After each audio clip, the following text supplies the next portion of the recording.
Assalamualaikum warahmatullahi wabarakatuh. Alhamdulillahirabbil alamin wassalatu wassalamu ala asrofil anbiya'i wal mursalin sayyidina wa maulana Muhammadin wa ala alihi wa sahbihi ajmain, amma ba'd. Pertama-tama saya ucapkan alhamdulillah di kesempatan pada hari ini di mata kuliah hukum wakaf. Semoga kita diberikan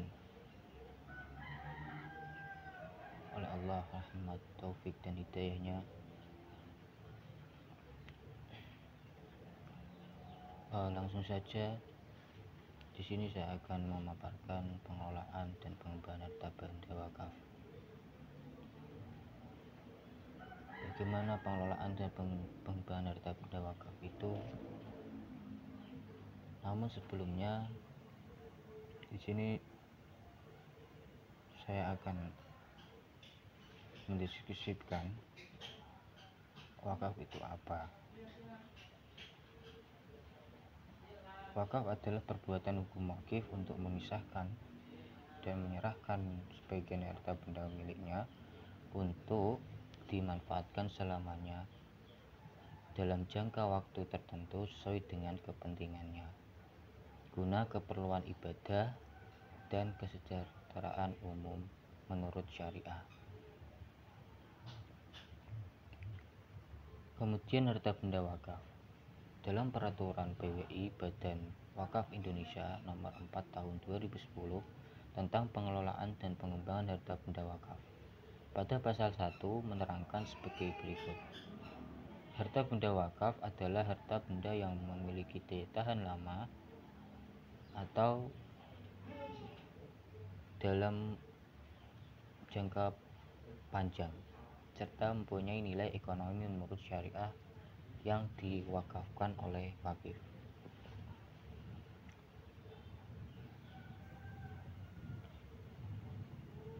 Selanjutnya, pengelolaan dan pengembangan harta benda wakaf pada bab 1 pasal 1, yaitu pengelolaan yang dimaksud.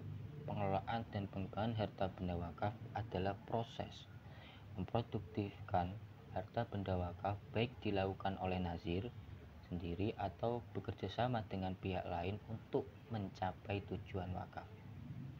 Dalam mengelola bagian harta benda wakaf ini dikelola dengan baik, maka perlu adanya nazir. Demikian, pada bab 1 pasal 2 menjelaskan bahwa pengelolaan itu harus ada eksekutornya. Pertama, nazir wajib mengelola dan mengembangkan harta benda wakaf sesuai dengan tujuan, fungsi, dan peruntukannya. Yang kedua, dalam pengelolaan harta benda wakaf, nazir dapat bekerja sama dengan pihak lain.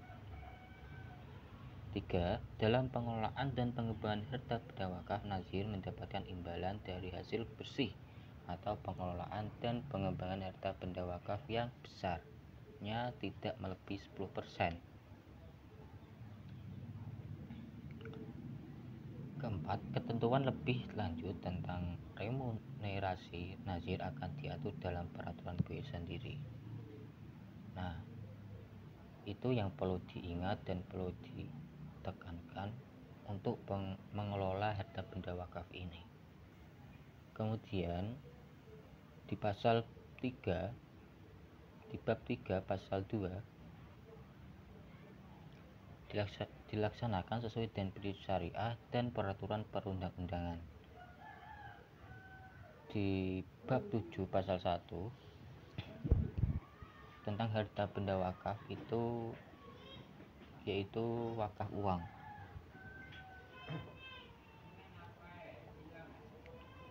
Untuk wakaf uang ini mengelolanya yaitu dengan pengelolaan dan pengembangan wakaf uang hanya dapat dilakukan melalui investasi pada produk, melalui LKS dan atau instrumen keuangan syariah. Dalam hal ini, LKSPWU menerima wakaf uang untuk jangka waktu tertentu. Nazir hanya dapat melakukan pengelolaan dan pengembangan di LKSPWNU dimaksud. Jadi dalam sektor wakaf uang ada yang sudah ditunjuk untuk mengelolanya, yaitu melalui LKSPWU. Selanjutnya, pengelolaan dan pengembangan wakaf uang pada bank syariah yang telah dijamin oleh lembaga penjamin penyimpanan.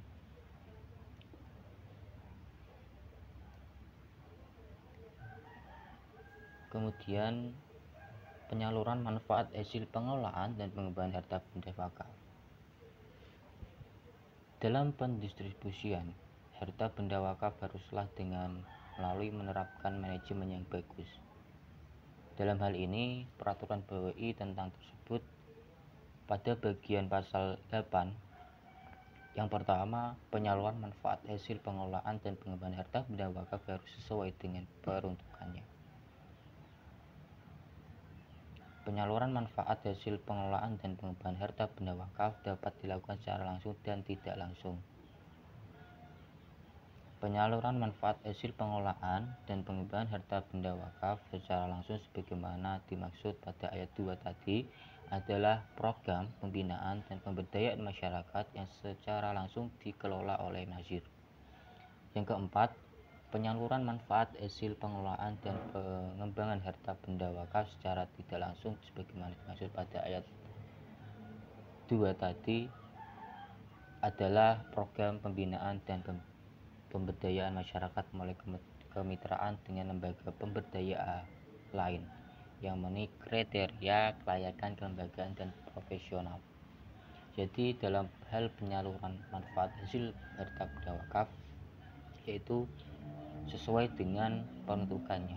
Jadi si wakif mewakafkan hartanya untuk lembaga A atau untuk apa. Dan yang kedua, penyaluran secara langsung atau tidak langsung. Boleh lembaga langsung menyalurkan atau BWI langsung menyalurkan ke yang dibidiknya atau tidak langsung melalui lembaga lain. Contoh, panti asuhan itu melalui lembaga, atau pemerintah desa atau lembaga pendidikan. Nah, itu secara tidak langsung. Lalu penyaluran yang sudah memenuhi kriteria kelayakan lembaga dan profesionalnya.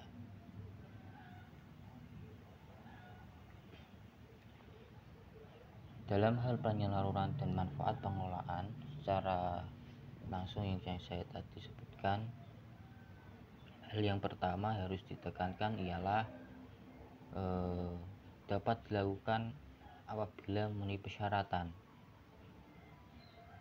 Penyaluran manfaat ini harus sesuai dengan peraturan dan perundangan dan juga sesuai syariah. Kemudian yang perlu diingat juga yaitu program pembinaan dan pemberdayaan masyarakat, karena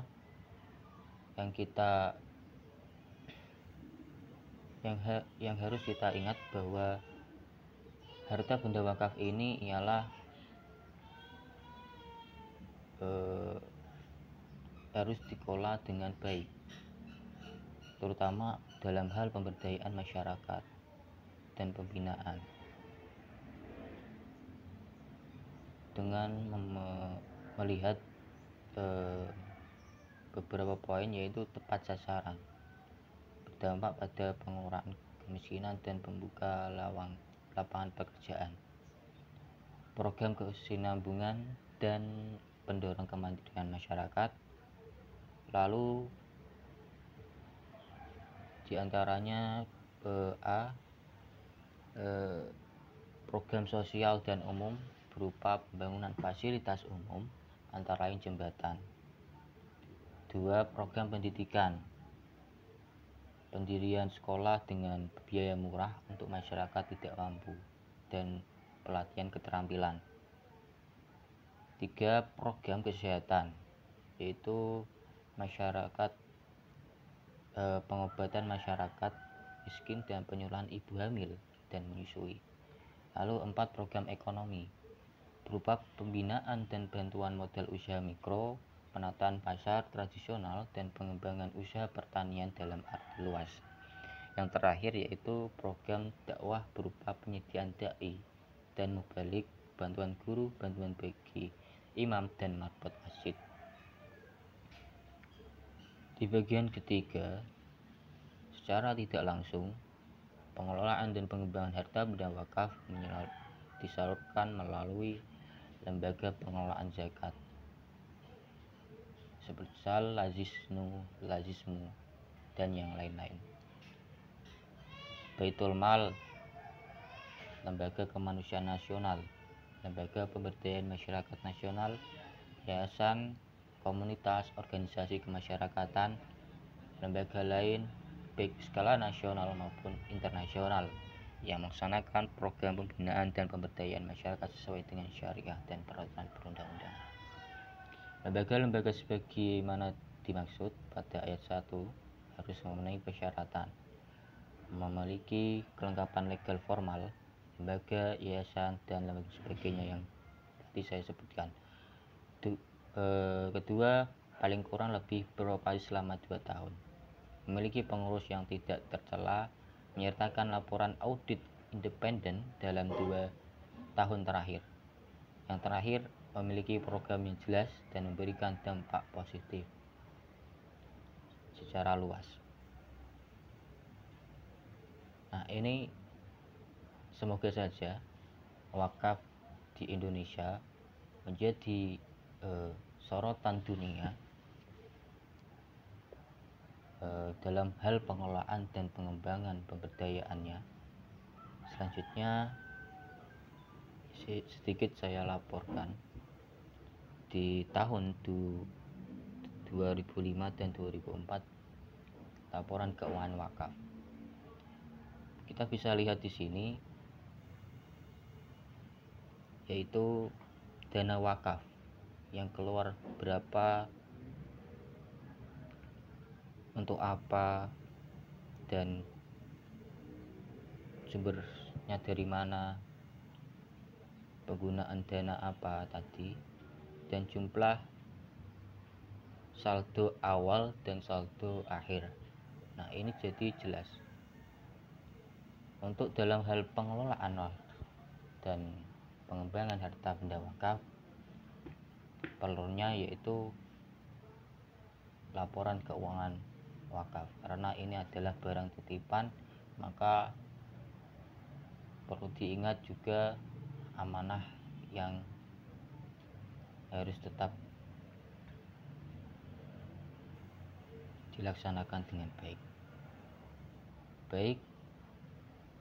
Itu saja yang bisa saya sampaikan. Apabila ada perkataan dan penyampaian yang kurang berkenan dan ada kesalahan, saya mohon maaf yang sebesar-besarnya. Kurang lebihnya saya mohon maaf. Wassalamualaikum warahmatullahi wabarakatuh.